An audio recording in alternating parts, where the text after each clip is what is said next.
हम लोग बात करेंगे, पिछले बार हम लोग पढ़े थे अलजेब्रिक एक्सप्रेशन और some special cases of algebraic expression and its application. आज हम लोग बात करेंगे किसके बारे में, फैक्टराइजेशन के बारे में। तो सबसे पहली बात यह आती है कि what you mean by the factorization. तो the process of finding two और मोर एक्सप्रेशन, वह प्रोसेस जिसके द्वारा फाइंड आउट किया जाए टू और मोर एक्सप्रेशन को क्या डिफाइन किया जाए, तो the process of finding two और मोर एक्सप्रेशन हुज प्रोडक्ट, जिसको उसके प्रोडक्ट के बारे में is the given expression is called, वह भी किसके फॉर्म में एक्सप्रेस किया जाए, एक्सप्रेशन के form, that is called factorization. यानी अब कह सकते हैं कि the process to finding two और more expression whose product is a given expression, उसका प्रोडक्ट भी जो हो एक एक्सप्रेशन ही हो, दैट इज कॉल्ड फैक्टराइजेशन। तो यहाँ पर जो फैक्टराइजेशन के बारे में जो बातें आती है वो हम लोग तीन तरह की बातों पर बात करेंगे। पहला करेंगे कि factorisation when a common mononomial factors occur in the each term. Mononomial factors अगर इस टर्म में दिए गए हैं तो उसके बीच में हम कॉमन मोनोनोमियल निकाल करके उसके प्रोडक्ट को कैसे एक्सप्रेस करेंगे। एज फॉर एग्जांपल, जैसे हमारा है क्वेश्चन 1 का फर्स्ट, क्या हमारा 5x plus 20, you write as 5 into x plus 20 का अगर हम फैक्टराइजेशन लिखें तो लिख सकते हैं प्राइम फैक्टराइजेशन से 2 into 2 into 5। तो what are the common between these two, इन दोनों के बीच में कॉमन क्या है, कॉमन मोनोनोमियल क्या है, तो 5 है, 5 और यहाँ बच के गया x plus 2। This is the solution of 5x plus 20। तो इसके बीच में कॉमन हमारा क्या आया, 5, बच के गया x plus 4। जैसे दूसरा अगर हम बात करें, सेकंड एग्जांपल की बात करें, सेकंड है हमारा 3x square y minus 6xy square. अगर आप डायरेक्ट कॉमन ले सकते हैं तो यहाँ पर आप कह सकते हैं कि 3xy कॉमन है, लेकिन ये कॉमन आया कैसे। फिर इसको अगर हमको कुछ समझ में नहीं आता है तो इसको हम क्या करें, सिंपलेस्ट मल्टीप्लिकेशन फॉर्म में किसका, हम अपने कांस्टेंट के लिए प्राइम फैक्टराइजेशन का यूज करते हुए और वेरिएबल के लिए मल्टीप्लिकेशन के साइन का यूज करते हुए हम इसको एक्सप्रेस करते हैं। तो इसको हम लिख सकते हैं 3 into x into x into y minus 2 into 3 into x into y into y।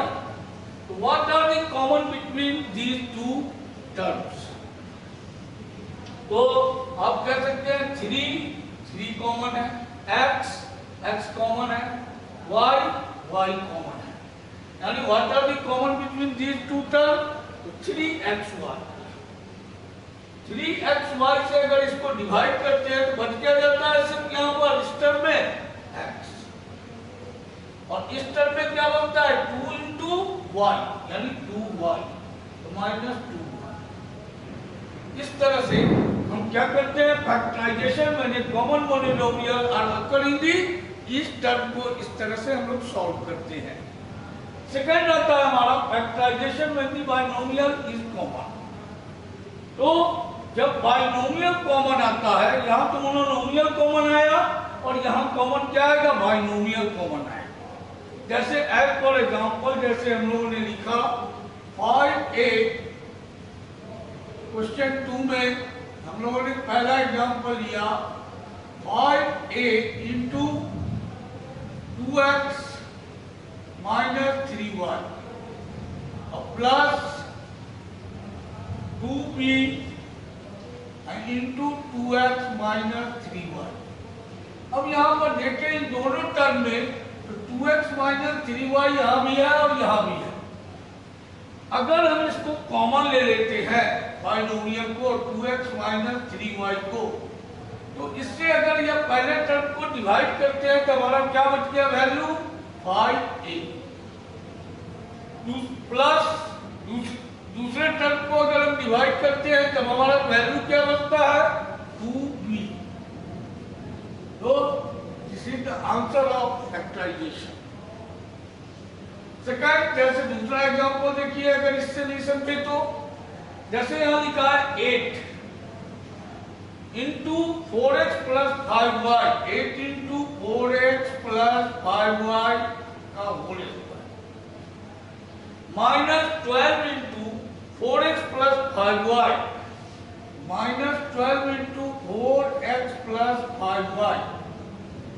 अब इसको अगर हम कांस्टेंट को फैक्टर के रूप में लिखे, क्या आ जाएगा 2 इंटू 2 इंटू 2, और इसको हम लिख सकते हैं 4x plus 5y into 4x plus 5y, और यह 12 को हम लोग लिख सकते हैं 2 इंटू 2 इंटू 3 और 4x प्लस 5y।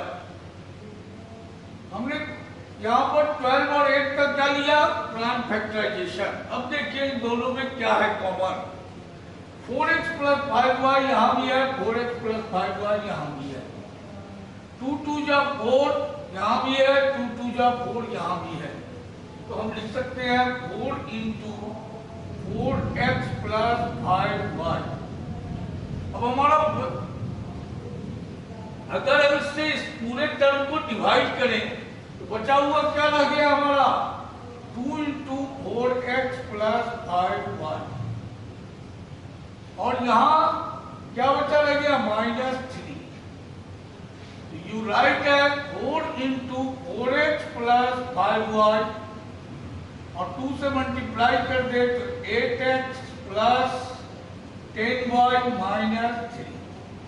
ये हमारा क्या आ गया, कॉमन बाइनोमियल आ गया, और बाकी हमारा प्रोडक्ट के रूप में आ गया, वो आया 8x plus 10y minus 3। Is it clear? अब another exam type of question के बारे में बात करें, क्वेश्चन टाइप 3। जैसे हमारा है factorization of the group, factorization by use grouping, यानी कि ग्रुप में इसको चेंज करना। जैसे यहां पर दिया है हमारा पहला a square plus bc plus ab plus ac। अब यहां देखिए कि अगर पहले दोनों टर्म में कोई कॉमन नहीं आ रहा है और दूसरे दो टर्म में भी कोई कॉमन नहीं आ रहा और चारों टर्म को लेते हैं तब भी हमारा कोई कॉमन नहीं बनता है, ऐसी स्थिति में हम देखेंगे कि ज्यादातर जो केसेस आते हैं उसमें फर्स्ट और थर्ड के बीच में रिलेशन होता है और सेकंड और फोर्थ के बीच में रिलेशन होता है। ज्यादातर जो हमारे केसेस आते हैं, बहुत कम ही केसेस होते हैं कि पहले और चौथे में हो और दूसरे और तीसरे में हो। ज्यादातर केसेस में फर्स्ट और थर्ड के बीच में और सेकंड और फोर्थ के बीच में इस तरह का जब क्वाड्रिनोमियल दिया रहता है तो इस तरह का रिलेशन देखने को मिलता है। अगर हम पहले और तीसरे को अरेंज करें तो a स्क्वायर प्लस ab। अब अगर बात करें तो a वाले टर्म को पहले ले तो ac प्लस bc। अब इन दोनों में कॉमन क्या है, इन दोनों में से हमारा कॉमन क्या है तो a से अगर डिवाइड किए तो क्या बच गया a प्लस b। अब इन दोनों में कॉमन क्या है, यहां कॉमन है हमारा c, और c से अगर डिवाइड किए तो बच गया a प्लस b। अब यहां पर दो टर्म में बदल गया और दोनों में एक बाइनोमियल क्या है कॉमन है, और वह कॉमन क्या है a प्लस b। अब बच गया हमको a प्लस b से डिवाइड करें तो a बचा, यहां अगर डिवाइड किए तो प्लस c बचा। यही हमारा आंसर है।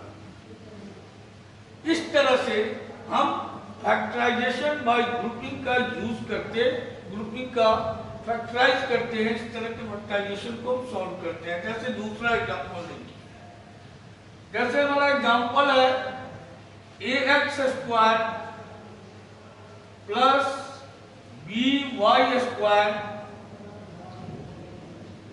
Plus bx square plus ay square.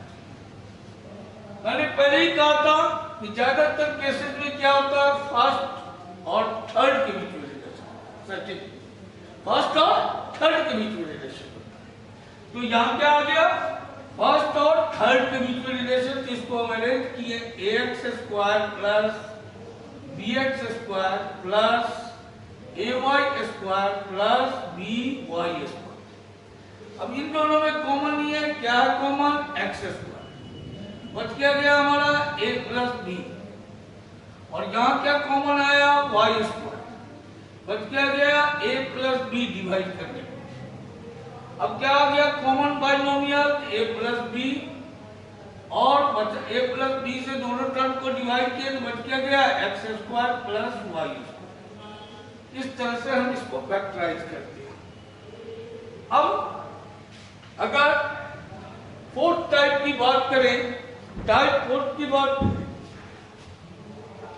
करें तो वह किस तरह का है कि जिसके अंदर में कोई कॉमन नहीं है, लेकिन कॉमन लाने के लिए पहले हम क्या करते हैं, मल्टीप्लिकेशन का यूज करते हैं, और तब उसके बीच में क्या है कि फैक्टराइजेशन बाय ग्रुपिंग का यूज करते हुए उसको फैक्टराइज करते हैं। जैसे फॉर एग्जांपल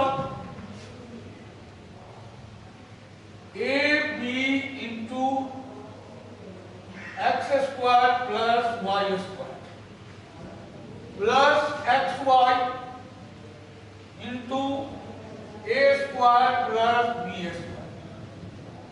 अब जरा देखें कि यहाँ पर कोई कॉमन टर्म नहीं आ रहा है, पहले हम इसको क्या करेंगे, मल्टीप्लाई कर देंगे।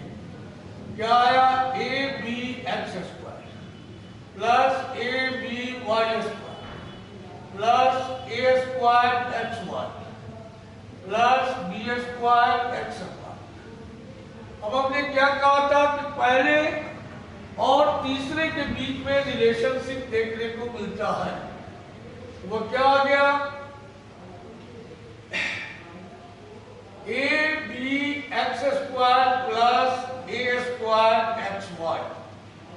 अगर हम इसको लिखते हैं तो इन दोनों में कॉमन फैक्टर क्या आता है, ए यहां भी है, ए यहां भी है, बी यहां भी है, एक्स यहां भी है, एक्स यहां भी है। तो एक्स अगर कॉमन लेते हैं तो यहां बचता क्या, बी एक्स, और यहां क्या बचता है, ए वाई। तो अब इसी तरह से फोर्थ और b square x y plus a b y square को हमने सब्स्टिट्यूट किया। अब इन दोनों के बीच में कॉमन लिया, कॉमन क्या है हमारा, ए एक्स डिवाइड किया तो B X plus A Y. अब इन दोनों के बीच में कॉमन लिया, कॉमन क्या आया, ये b into B into X into Y है, या है a into B into Y. इन दोनों में कॉमन क्या है, बी वाई कॉमन लिया, बी वाई से डिवाइड किया तो क्या बन गया, B X plus A Y. अब हमारा कॉमन क्या आया दोनों में, ये बाइनोमियल जो है ये कॉमन आ गया, B X plus A Y. बच क्या गया हमारा, ए एक्स प्लस बी वाई। इसी तरह से फैक्टराइजेशन बाय ग्रुपिंग के द्वारा इसको फैक्टराइज करते हैं। इस पर डिपेंड है हमारा एक्सरसाइज 7A, इसका फ्रॉम RS अग्रवाल जो हम लोग सॉल्व करते आ रहे हैं। तो इसको आप सॉल्व करेंगे। अगर इसमें भी इसके बावजूद भी कोई प्रॉब्लम आता है तो इसके बारे में हम लोग नेक्स्ट क्लास में डिस्कस करेंगे। Thank you.